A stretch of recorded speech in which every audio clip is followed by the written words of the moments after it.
So let me just say hello. I'm Robert Harrison, the director of Another Look book series. And to our longtime members, welcome back. And to all the newcomers who are tuning in today, especially those of you from New York State, thanks for joining us. I'm told we have some members of the New York State Writers Institute with us today. Many thanks to Paul Grandal, who directs that institute, for his promotional support and outreach. Likewise to Paul Slovak, who is William Kennedy's editor at Penguin.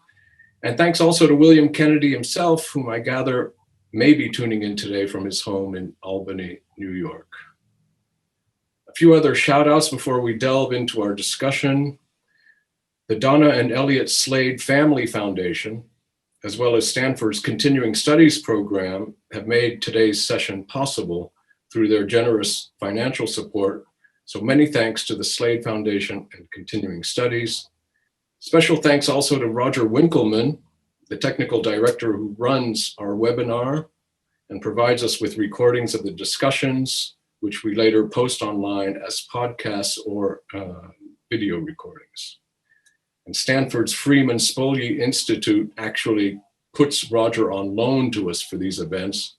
So I'd like to thank the Freeman Spogli Institute as well. And finally, many thanks as always to Cynthia Haven, the administrative mainstay of Another Look. She always goes beyond the call of duty when it comes to making these meetings happen. And we all owe her a debt of gratitude for her unstinting devotion and dedication to Another Look. Now, a couple of procedural remarks, if I may. We'll be posting an email address in the chat box today. For those of you who are not already on our mailing list, but would like to receive announcements about our future events. So you can take note of that email and send in a little quick note saying I would like to be included on the Another Look email list. Now, regarding today's session, I'll be introducing our two panelists shortly. The three of us are here to discuss William Kennedy's novel, Billy Phelan's Greatest Game, for about 50 minutes, 45, 50 minutes or so, and then we'll open it up to questions from you, the audience. And if you'd like to ask a question, please do so in the question box, at the bottom of your Zoom screen. I hope you can all see that there's a Q&A box down there at the bottom. So if you'd like to ask a question, just write it into that box. And we have decided to open the chat room to everyone during this session. But if you try to ask a question in the chat box, it's not going to reach us, only the question box. Okay, so that does it for preliminaries. We move on now to this novel, 1978 novel by William Kennedy, Billy Phelan's Greatest Game. It's the second book in Kennedy's Albany cycle, which includes over half a dozen novels set in his native city of Albany. Kennedy, also known as the Bard of Albany, has said, I quote, "Without a sense of place, you don't, as a writer, have very much. Place is all those forces of a given society impinging upon and determining character. Without it, a book becomes bloodless." Well, there's plenty of blood in Billy Phelan's Greatest Game, whose story is based on an actual event, the attempted 1933 kidnapping of John O'Connell Jr., who was the nephew of Albany Democratic boss Daniel P. O'Connell.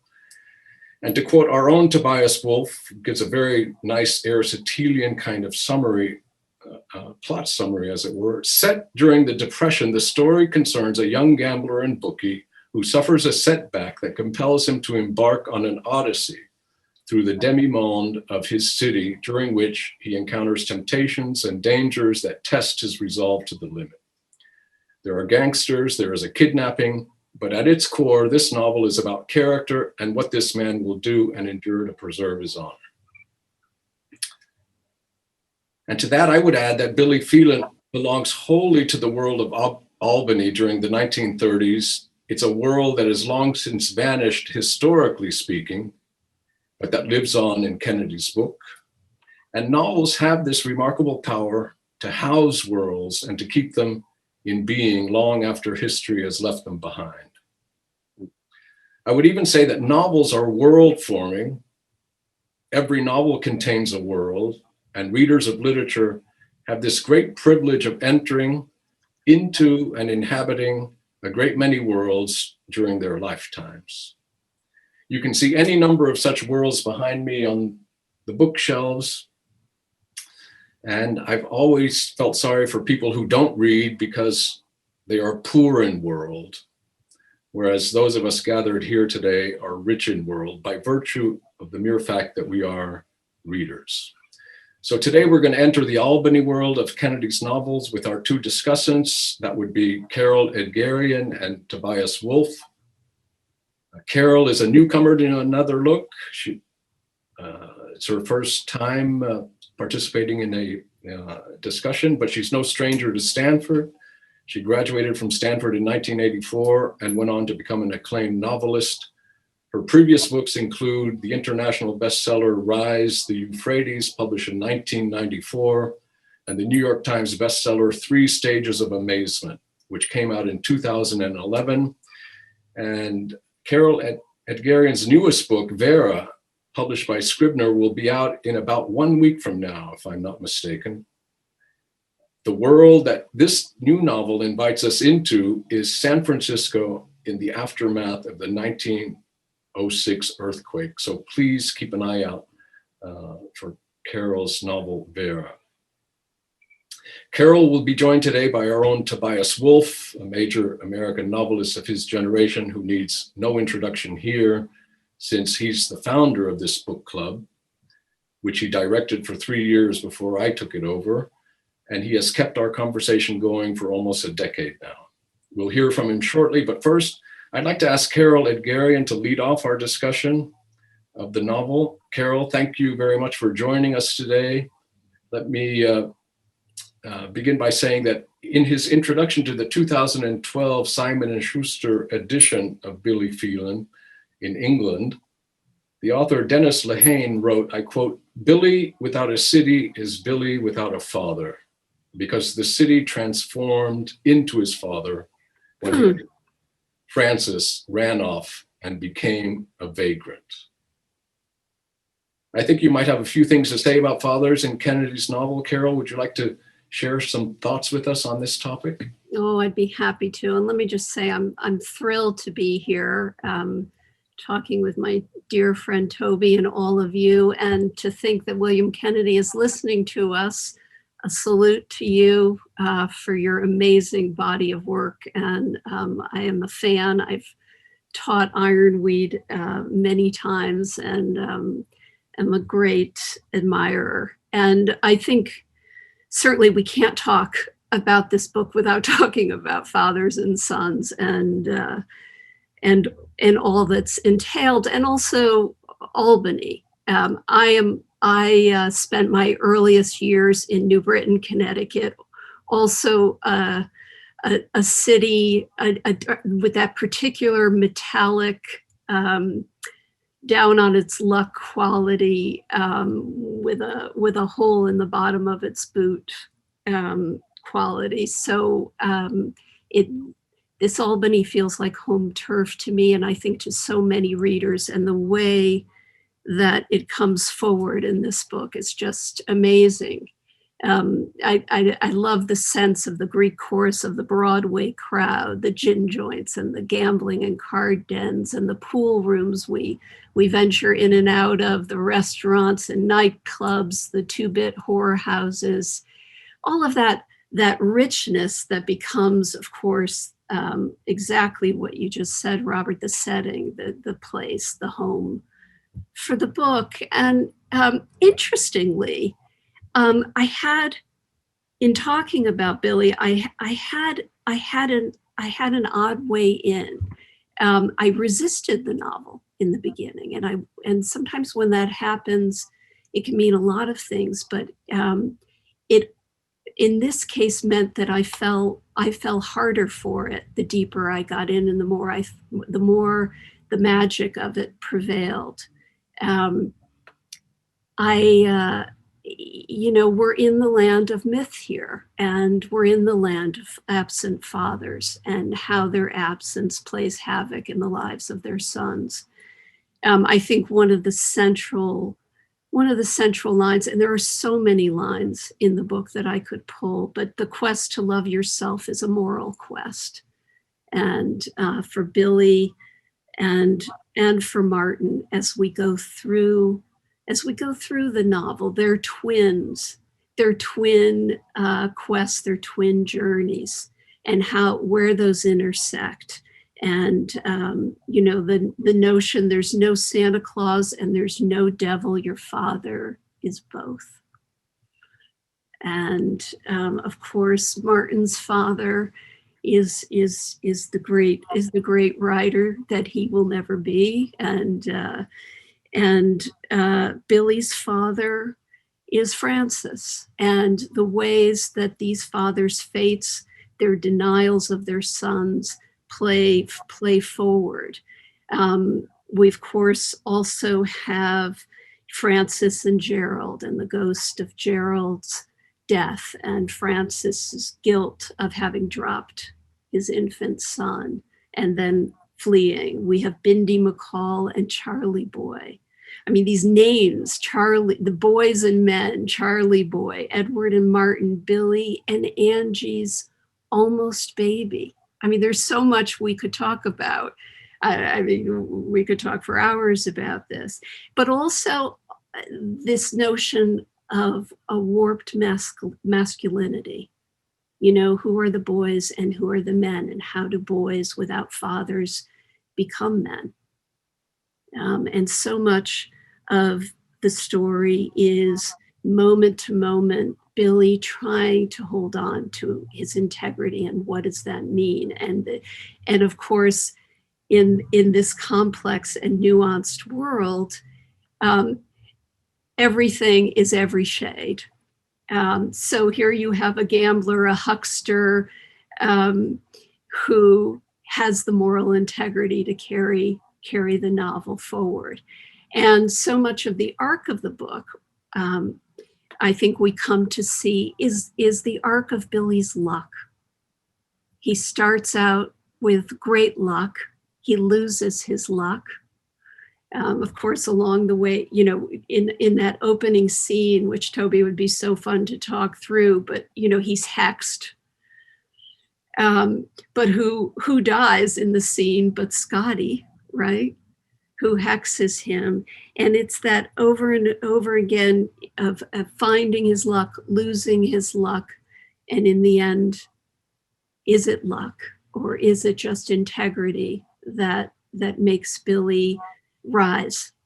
And then on the parallel track, and it's interesting how the novel so brilliantly winds its way with Martin, as Martin struggles with the story of Abraham and Isaac, as he struggles to understand his own father and what does that mean, and the horrible dreams he has throughout moment to moment. But in a sense, Martin becomes the good father to Billy, and is the one who does the correct thing and brings Billy back from the wilderness, by writing the piece about him that restores his reputation, or at least lets him carry on, and brings him back in to the underworld, the underbelly of Albany. So there's so much to talk here, about these lines that bring forth, we are only possible as what happened to us yesterday. We all change to move.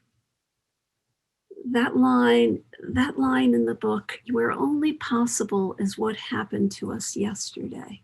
And there's so much yesterday in this novel. There's so much behind the novel that's occurred that nobody can undo, that these fathers, these sons can't undo, whether it's the whole world on Colony Street and all that's transpired there, whether it's Francis's sad story, that Francis runs, and who in the end fathers the father, but Billy, who gets him out of jail, who buys him a meal, who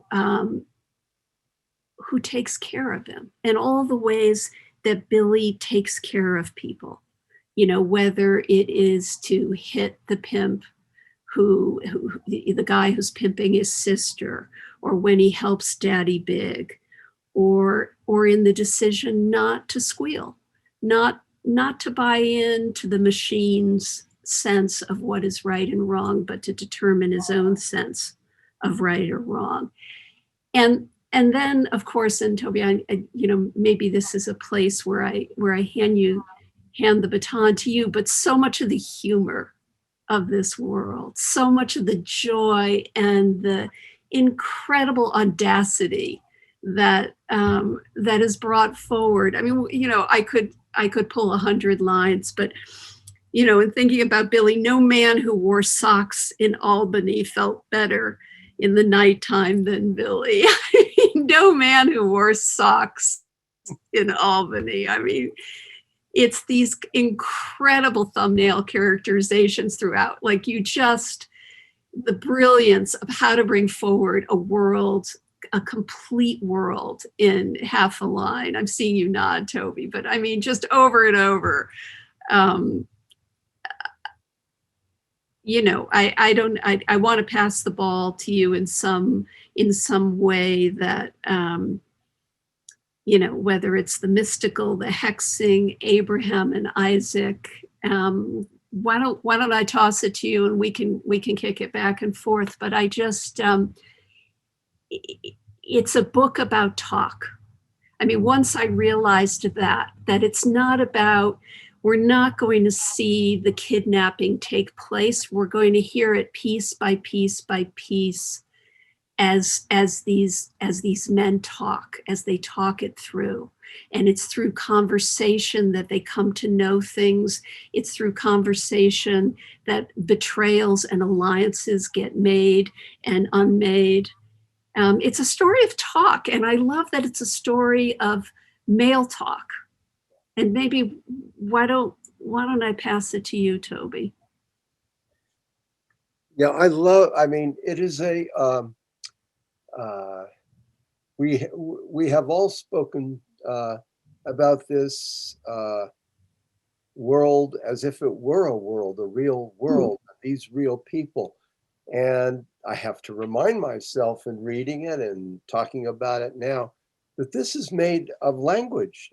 What we have turned this language into a world in our minds because he's enabled us to do that. Yep. And the tone that he captures in the dialogue. So much of the dialogue, it feels like it was like written on a trench coat. It's just got that quality to it, bitten and hard bitten, and at the same time poetic. It's got a kind of poetry of the streets, the dialogue. It's rhythmic as you read through it. I was tempted almost to read a lot of those sections aloud to myself. There's a kind of call and response feeling in the dialogue. But to get back to this idea of a novel as a world, which you have both touched on, this is a densely realized world. As you say, it is mythic. I think, obviously, though some people would not want to think of this as a myth, but Abraham and Isaac has a mythic quality. But I'm also thinking of Odysseus's attempt to journey home through all these trials that he has set along the way to reclaim his birthright at the end of that journey. And even more, I think of Orpheus descending into the underworld after the thing that he loves best, that is most important to him, in that case, Eurydice, the thing that is most important to Billy Phelan is that he pays his debts. That is a kind of refrain in his life. He wants to be different from those others around him in that way. He pays his debts. And so he journeys into this underworld, which takes on a kind of mythic quality as real as it is, as realistically as it is portrayed, because he is going to bring something back. He is going to redeem something that is of all things most precious to him, and that is his honor. And every card he plays, every rack of balls he runs in the pool hall is all aimed in that direction. That is what he is doing. We see Martin in his own way doing the same thing. His temptation would be, of course, to get the biggest scoop ever and run this story. But he knows that by doing this, he would put Charlie Boy's life in danger. So that is a temptation he resists in making his own venture into this underworld. And as I say, it's so densely realized with these gamblers, the Martin's father's old mistress, Angie up there. I loved the description of Angie. She was married, but only dabbled in it. So yes, I also had felt as if I had a certain connection to this place, as you described your own, Carol. I lived for almost 20 years in Syracuse and went over to Albany often. And indeed, I had the great pleasure of meeting Bill Kennedy a couple of times, and we had dinner in this wonderful Italian place that he liked to go to. And I met him after I had read these novels and fallen in love with them. But there was something about Syracuse. It had that same ingrown quality, if you will. There was a very strong American Irish community in Syracuse, concentrated on the west side of Syracuse. I got to know a lot of those people. Some of this felt very familiar to me, as I also have a strong connection to the American Irish community in San Francisco. And there's a recognition that I feel, a connection to this, to the people in this novel. But it is a world. It is a world as well realized, as complex as, say, Faulkner's Yoknapatawpha County, or John Cheever's Shady Hill, Winesburg, Ohio. He's really, you don't just describe a place as a novelist, you really have to create it. It in the end floats free of the inspirational material and becomes its own place. And the Albany of William Kennedy's novels is its own place, and obviously draws its sparks from experience and history, but it has to be on its own, and it is, I think, beautifully here. The other thing I really love about this novel is the structure. There's so many lines of tension here.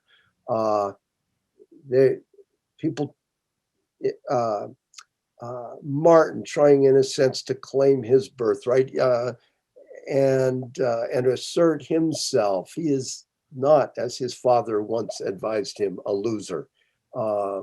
And obviously Billy, as I've just described, trying to assert his own integrity, to redeem it.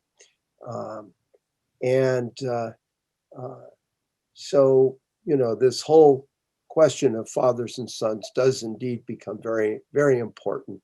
And I loved that passage that you quoted, Robert, at the beginning, that in the absence of Francis, Albany, the city, has become Billy's father, and it has that feeling as we go through it.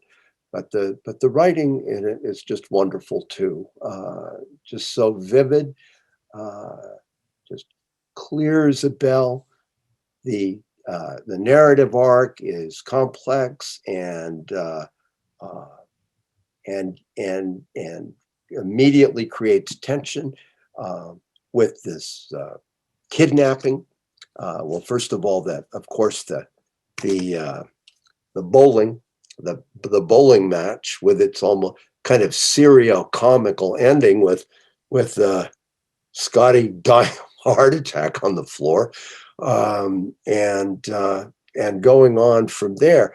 But we realize, thinking about the title, Billy Phelan's Greatest Game, it isn't the bowling match that he won. It is the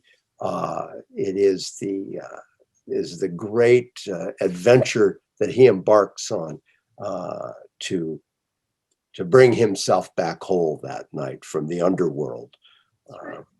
So there's the kidnapping, and then there's that other quest of people's holding on to their own honor, Martin and Billy. Robert, what were some of the things that you were thinking about it? Yeah, well, I have several thoughts. First, some thoughts inspired by both of your comments. What Carol said about talk, I think, connects with what I took to be one of the prime virtues of the novel, which is the dialogue.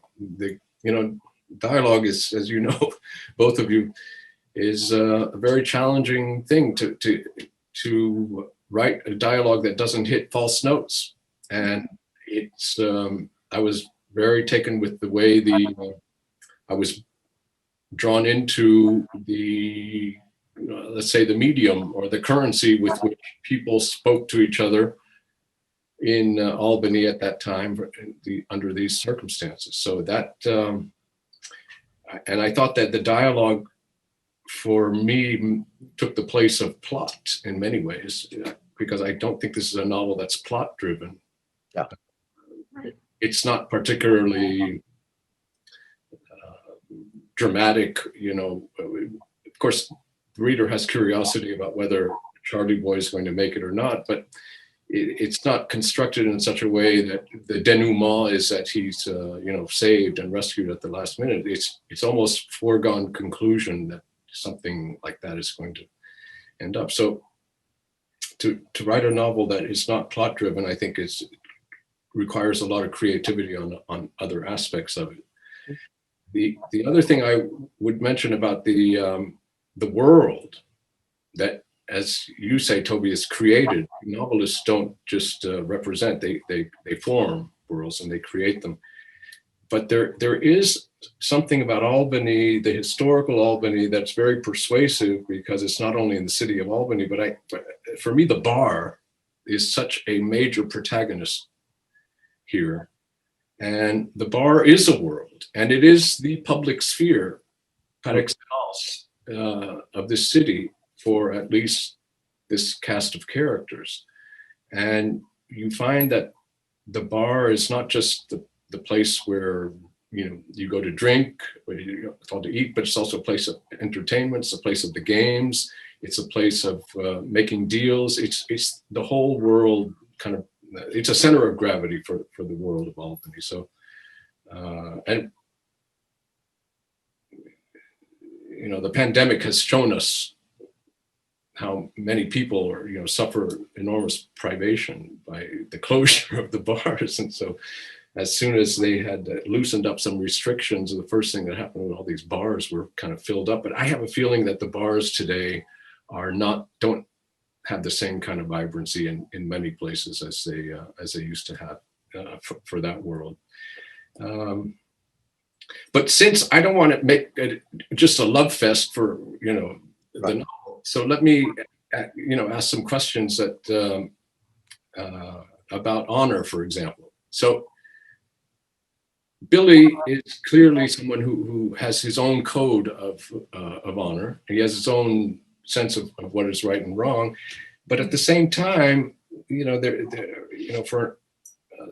I was not particularly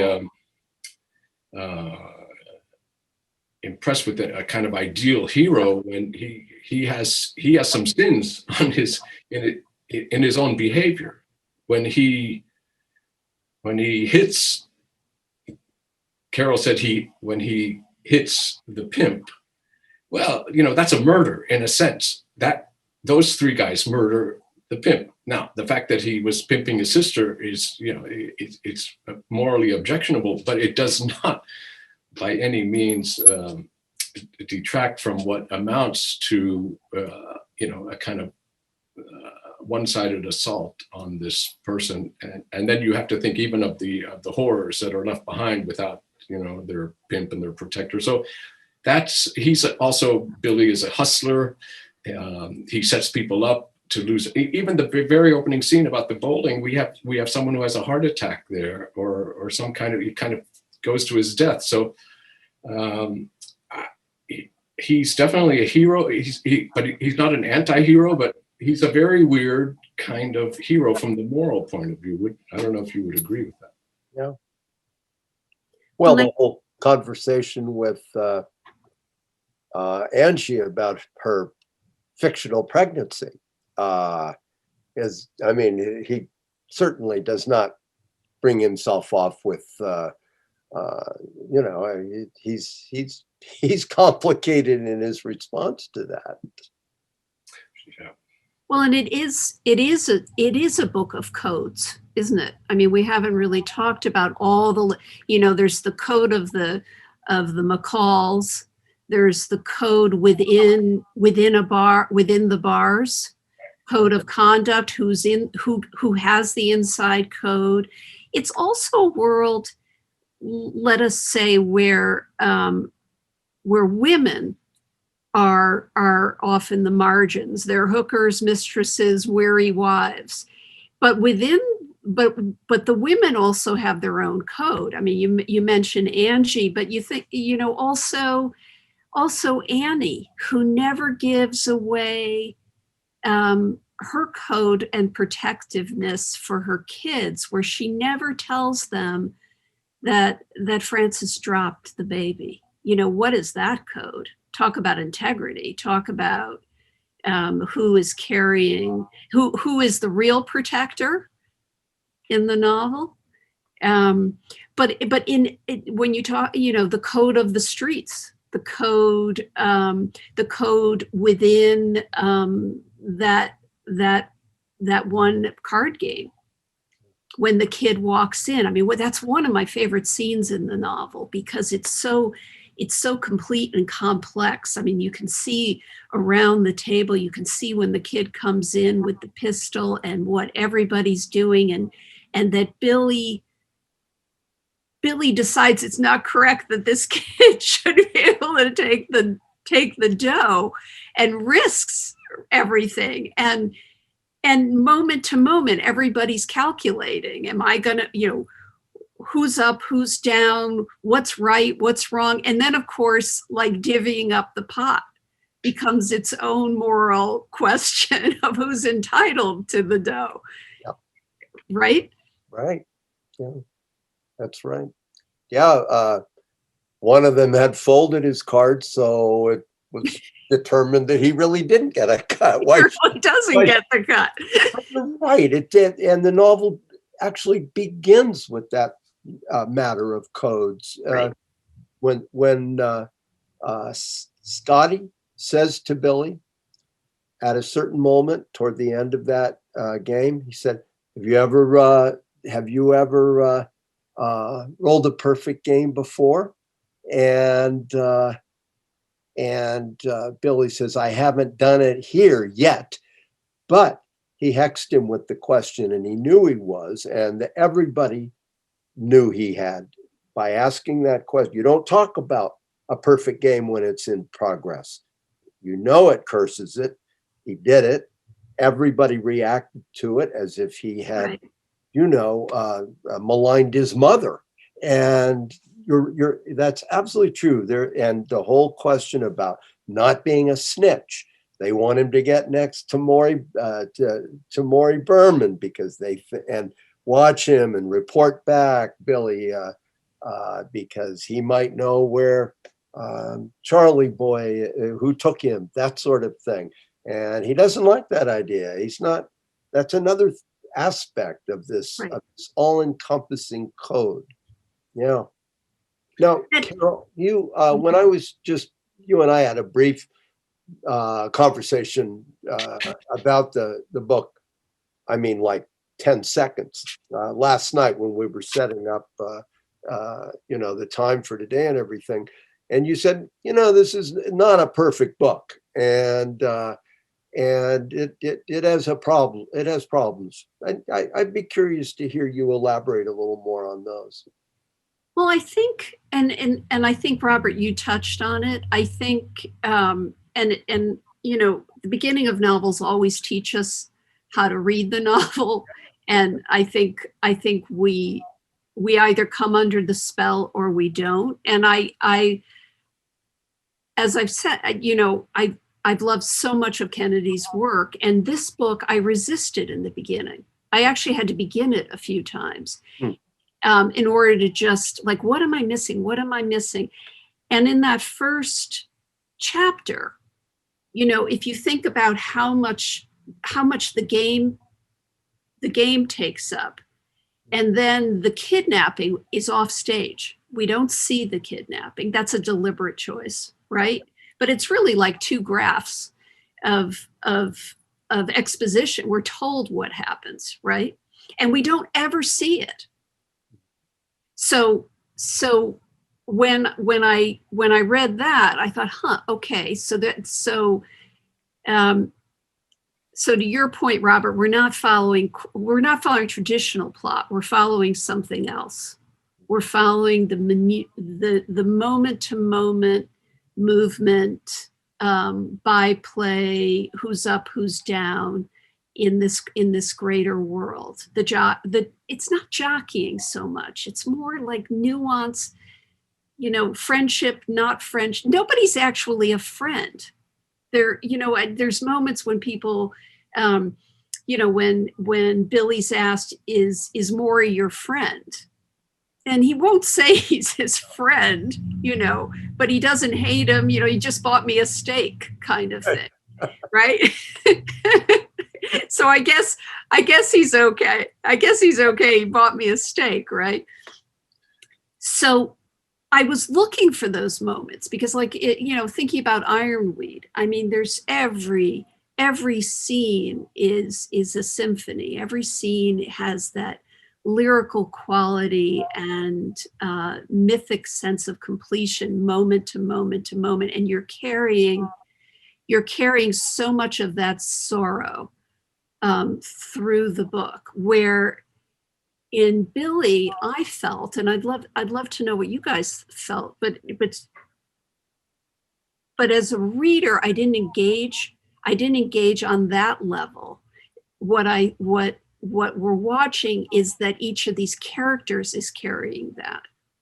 So it's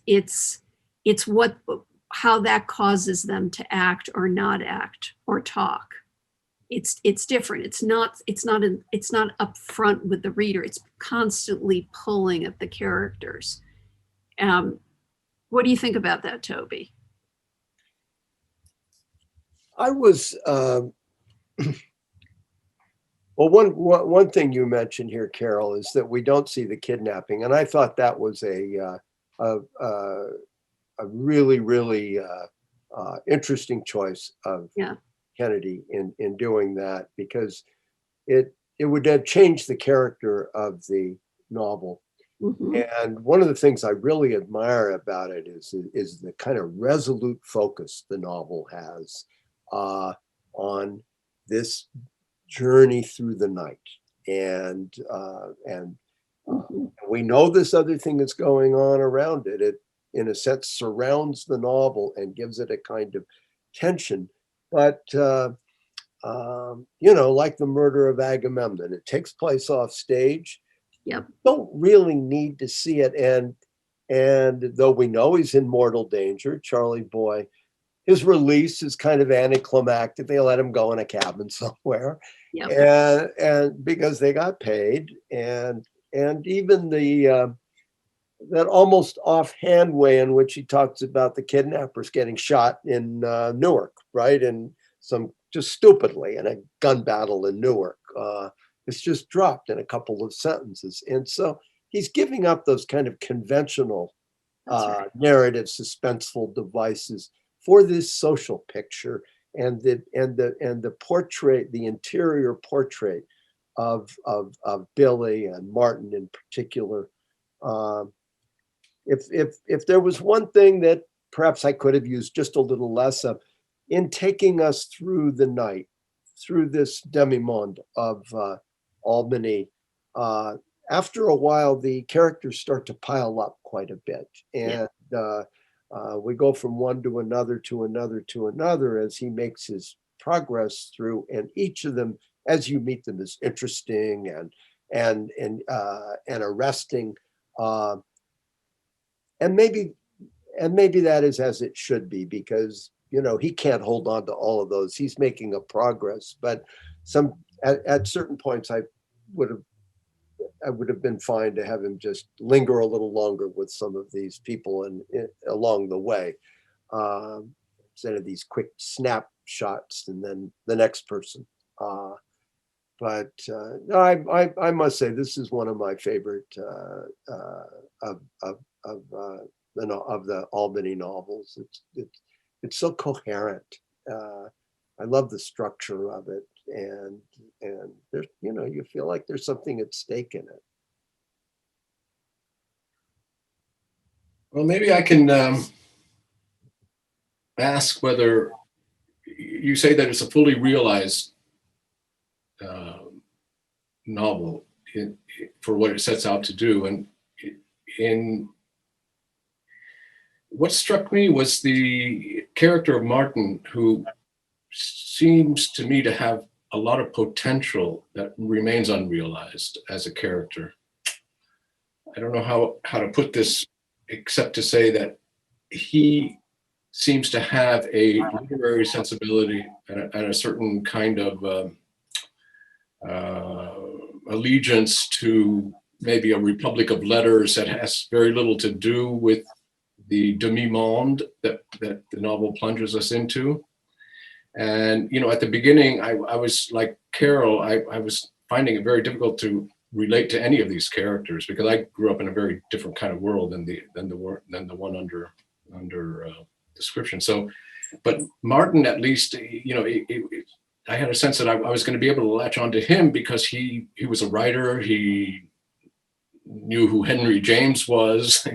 He's someone who seemed to have a certain kind of subtle human psychology when it came to the people that he's involved with and related to, women as well as guys. And yet he seems to get sucked into the darker side of the night. And he then seems to fall in line with the ruffian side of thing. He pees on the pimp's feet during the assault, for example, and we get little sparks and snippets of his this other side of him, which is one that I would have, as a reader, I would have been carried along much more willingly had that side of his character become a conduit throughout the whole narrative. Mm-hmm. Well, I think another way of what you're saying is it's a very disciplined book to Toby, to your point too. I mean, the focus is very concise as much as it's about talk. You know, I mean, that actually is a contradictory statement, but Martin's focus is very much an arc within the book, and it stays pretty narrow. He's working. What does he do right after the bowling match? Is he goes to see his father, and that's always the touchstone. It begins and ends there with the father, and Right. what is he trying to work out there? The other thing that you were mentioning, Carol, earlier is that you had a sense that there's no real friendships. There's just particular sort of not contractual relations, but some other relations. And we have actually, I think there's someone who sent us a query, Maureen Gracious, where the code of, that there's a heroism to Billy's maintaining the demimonde's code of not being a rat, but what do you make of his choice of not betraying Maury while withholding information that would aid in finding and saving Charlie, his boyhood friend? And there the suspicion arises in my mind that Maury is a guy who was what's they call sponsoring him during the bowling match, whereas the McCall, it was at that particular moment, he was pitted against the McCalls during the bowling thing. And that maybe for that reason, he felt like he owed one to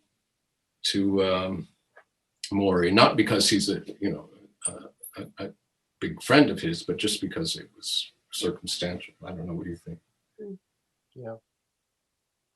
Well, moment to moment, I mean, these are also survivalists in some way, certainly Billy, so I mean, when you think about his relationship to Charlie Boy, I mean, they grew up together.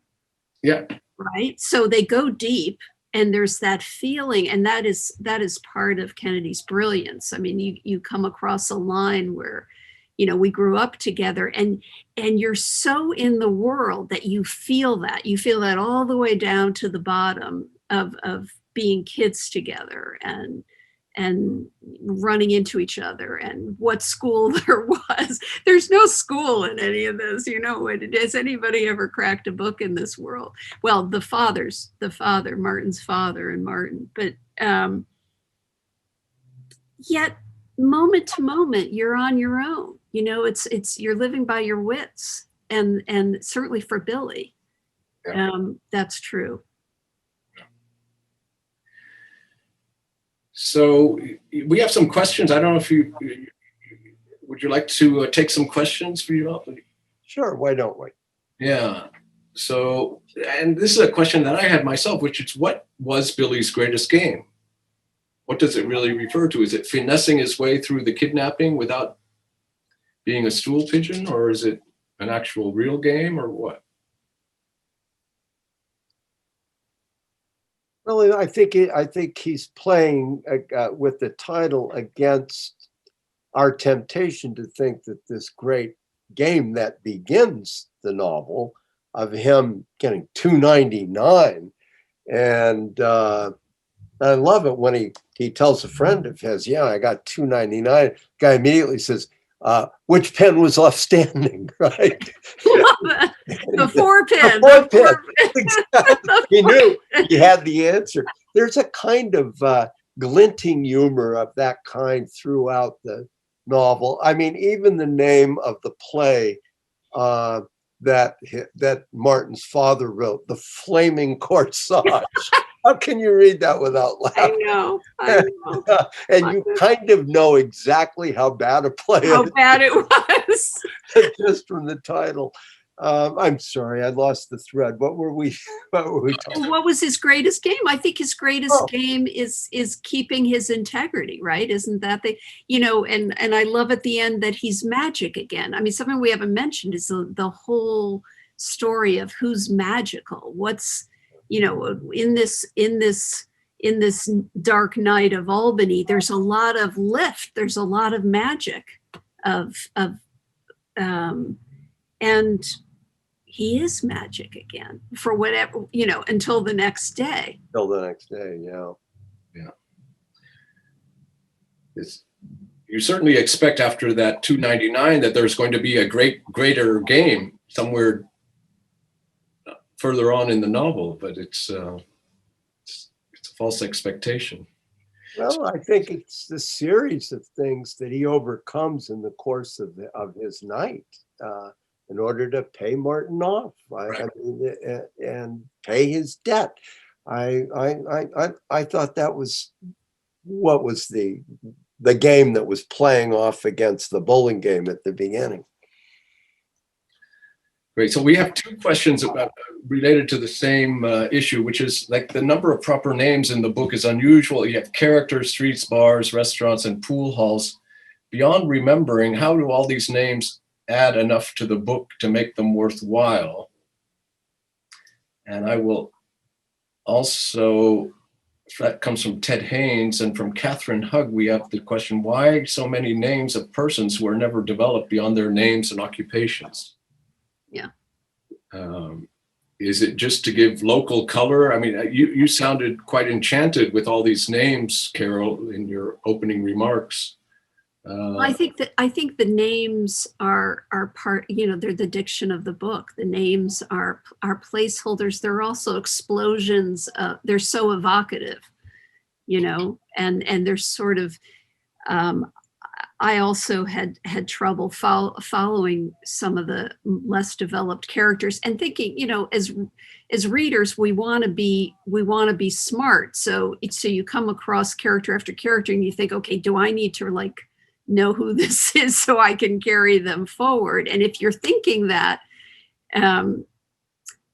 too much, then you're stepping outside. So, but once I sort of got the sense, okay, a lot of this is it's just part of it's another building in Albany. It's one more part of the character of the book. Yeah. Is that, Toby, is that your hit too? Well, it is.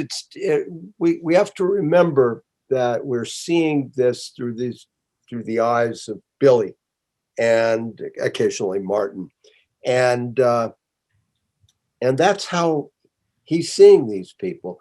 That's so and so, and he goes on to the next one, and that's so and so, and he each of them sparks a moment of recognition and remembrance, something about them, and it moves on to the next. The way in which he moves through the city and sees these faces and these people kind of reenacts his own sensory, impressionistic progress through the city. The novel can't afford to have him stop and dwell on each of these, but it gives a picture. It's like those pictures of Moulin Rouge and Toulouse-Lautrec's paintings with these blobs of faces out there in the club. They're out there. They give color and texture to the world that the painter is creating, and at the same time, not each one needs to be drawn in absolute detail. Yeah, they're very textural. They give a sense of the kind of fabric of the city, and yeah, they're impressionistic almost.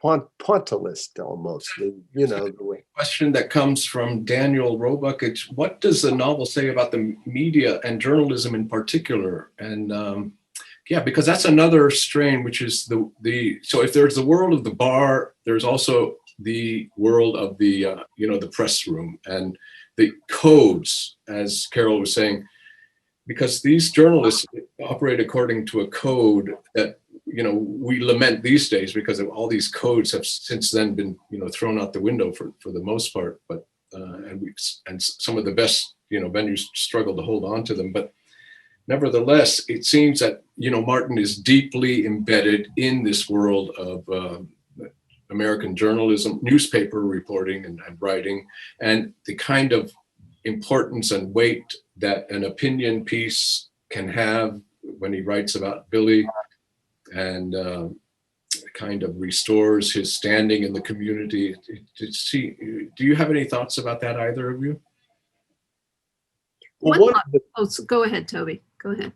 obviously the great tension in for Martin is, and for those at the paper, is that, as one of them says, since when do we withhold a story, you know, like this? It would be this would sell a lot of newspapers. The chief would not like this if we withhold this story, and it's and yet their reason for doing so and trying to get other outlets to also sit on the story is to protect the life of the abducted Charlie boy. And those two values come into conflict here. It's the reporters, the newspapermen see it as their job to get that story out. And that they think of that as their responsibility. They don't like this business of that being muzzled. It's for them, it's a violation of their code. But there is another consideration that challenges that code, and they are obviously in tension. Carol? Yeah, no, I agree.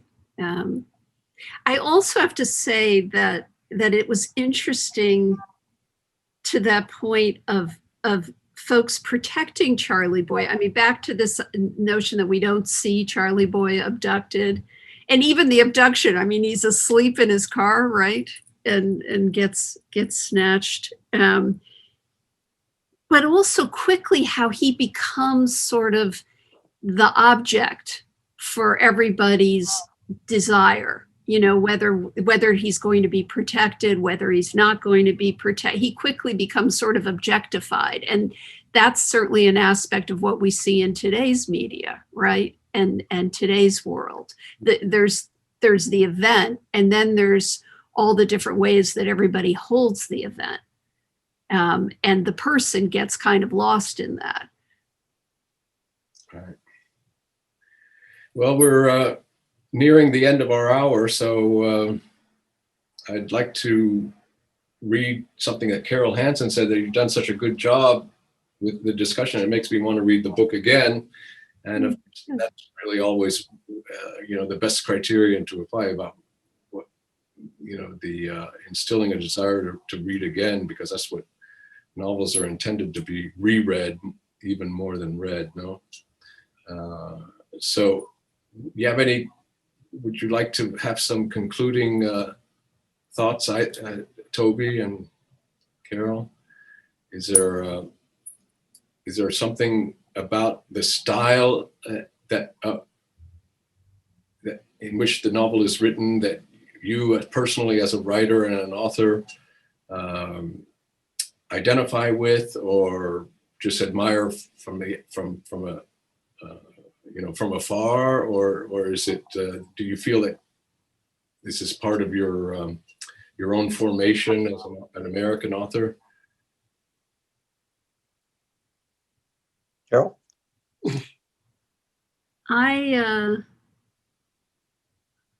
I love a book that takes me to a world I don't know and completely immerses me, takes me on that kind of ride. And every one of William Kennedy's books do that. And we see in Albany, I mean, it just sort of points to the sense of a writer's garden and, Albany, but there's so much, each of these books digs deeper and deeper in the same garden and reveals something new. And that is just stunning and an amazement. And I agree.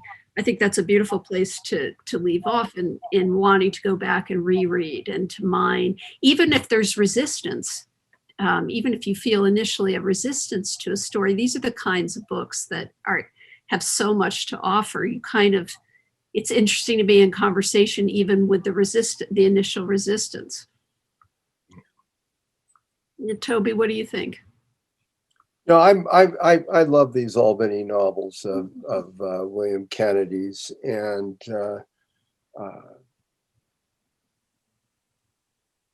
when I think of Billy's passage through the night, I I think of those lines from the Eliot's Four Quartets.